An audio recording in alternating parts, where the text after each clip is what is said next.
Shalom, salam sejahtera untuk kita semua. Perkenalkan nama saya Agustinus Lalo, NIM 2322038, Prodi Agroteknologi. Saya menjelaskan tentang manusia menurut ajaran Kristen. Pembicaraan tentang manusia adalah hal yang sangat pokok dan sentral dalam kekristenan, karena manusia ada di pusat kehidupan beragaman dan pengambilan keputusan etis.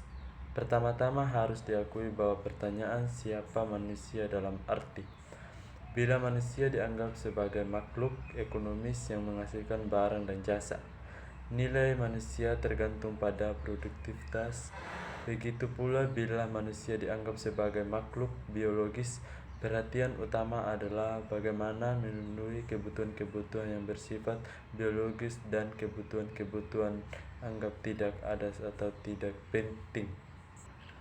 Ada berapa tujuan pembelajaran yang hendak dicapai adalah A. Bersyukur kepada Tuhan yang telah menciptakan, menyelamatkan, memelihara, dan memperbarui ciptaannya. B. Bersikap rendah hati dan bergantung pada Tuhan yang diwujudkan antara lain dalam ibadah yang teratur. C.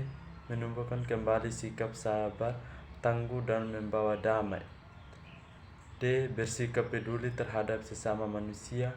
E. Bersikap jujur dan adil dalam kehidupan masyarakat. Menelusuri pemikiran-pemikiran modern tentang manusia.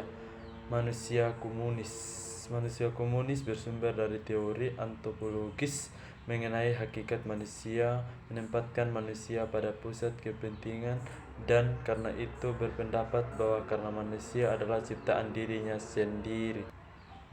1. Manusia sebagai suatu produk alami. Karena tidak Tuhan ditolak juga pendapat bahwa manusia adalah ciptaan yang khusus.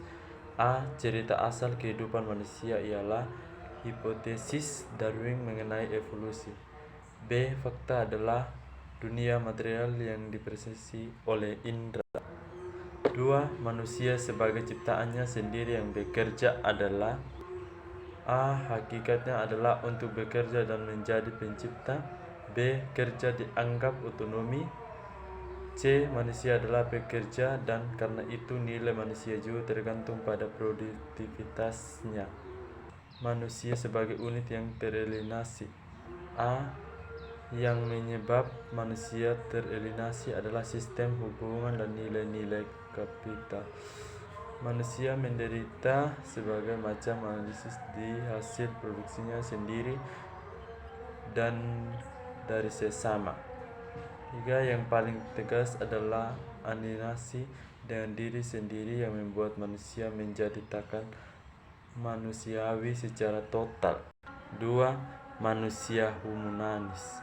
Semua humanis percaya bahwa manusia adalah bentuk eksistensi yang paling tinggi dan karenanya adalah satu-satu objek yang pantas disembah dan dilayani. Humanisme adalah satu pengakuan akan rasa percaya kepada hakikat manusia yang menolak ide tentang Allah sebagai hal yang perlu karena manusia bisa membentuk kembali dirinya sendiri. B. Pandangan Kristen tentang hakikat manusia. 1. Manusia sudah makhluk ciptaan Allah, Kejadian 1 dan Kejadian 2. A. Sebagai makhluk pertama-tama ia menggantung kepada Allah, klaik dan sumber kehidupannya. B. Sebagaimana disampaikan pembahasan tentang pencipta alam semesta dan segala isinya. Alkitab menolak teori evolusi sebagai teori asal-usul termasuk asal-usul manusia yang sejak awal manusia berbeda secara hakiki dengan ciptaan Tuhan yang lain. Manusia tidak berasal dari kera. Manusia bagaimanapun tetap cipta dan takkan bisa menyampaikan penciptanya meskipun dengan daya rasionalitas yang luar biasa apapun yang diciptakan tidak akan menyamai pencipta yang menciptakan dari yang tidak ada menjadi ada.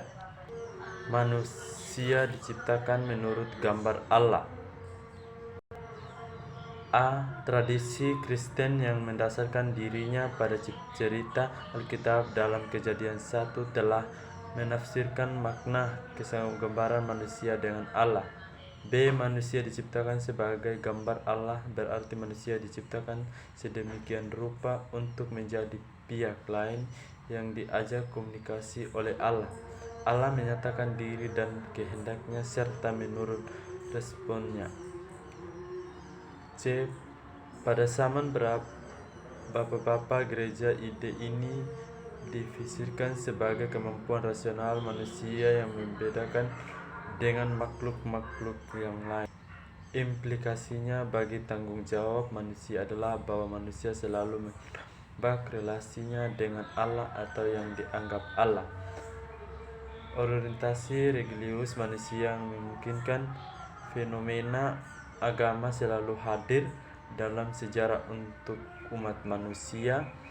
Kesadaran religius manusia dalam arti kesadaran akan adanya suatu kodrat ilahi di atas manusia yang penuh dengan misteri yang tidak dapat secara tuntas disegedi dan dipahami oleh manusia. 3. Manusia sebagai makhluk sosial.